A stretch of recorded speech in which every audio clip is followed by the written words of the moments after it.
So two larger manifestations of this division. First, the group, the Third Way, which is a center right, center left Democratic group that derives from the Democratic Leadership Council wing of the party, the Bill Clinton wing of the party. They are doing a new study, a lot of polling. They announced today, put up 108, please, and they're urging Democrats to focus on not having fights where their party position is unpopular, shuttering USAID, using government power to attack political opponents, firing indiscriminately, degrading the civil service, releasing J6ers, or blaming Ukraine for the Russian invasion. All are combination of unwise, unethical, illegal, or unconstitutional. But none resonate much with key voters. So they're saying these things, we think these things are horrible, like every Democrat does. Put it back up, please. But we shouldn't be talking about them.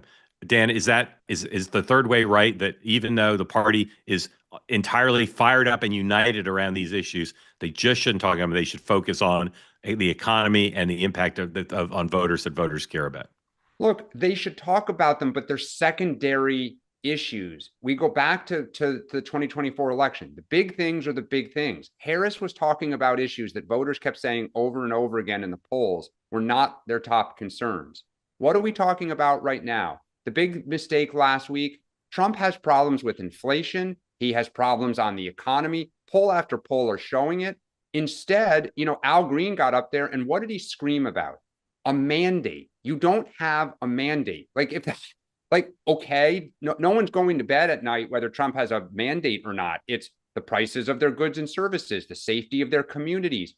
We need to first and foremost address what is important to voters. And then just like Trump didn't often, sometimes he did, lead with J6ers, lead with revenge and grievance.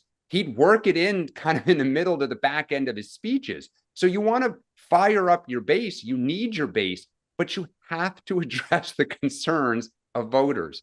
And we don't know what the heck we stand for. Sean, part of the frustration for Democrats is they are fired up and united around everything on that list. Yep. They all think these things are outrages. And it's difficult to tell the rank and file and the members of Congress, don't talk about stuff that you think is an outrage and that unites our party. And yet that's what the Third Way is telling them to do. Exactly. I mean, that's the problem, is that there is the path forward is in front of them, and they don't want to take it because of where the far left is in the base of their party. So I mean, that's what's so interesting to me about this. And like I will say, both parties tend to go through this sort of machination, but you usually get it sooner rather than later. And here we are, months after an election, and them still being leaderless and grasping at the wrong issues. But Mark, can I just say, though, because I think it's important for Democrats, I actually think to some extent this is the best thing that could happen to the party, because there's combustible energy building, and that is going to produce change and better outcomes. Like, I'm glad the base for this morning is like, we are really pissed off, and Schumer's pissed off. Great.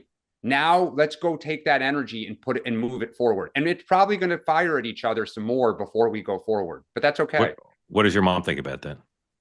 We had this whole conversation this morning. I warmed up at 5:30 over coffee because she is with all the issues that Third Way put in the survey. All right. Two more issues about the Democrats, and then we're going to get to the problems that the Trump folks are having. Don't worry, Democrats. All right.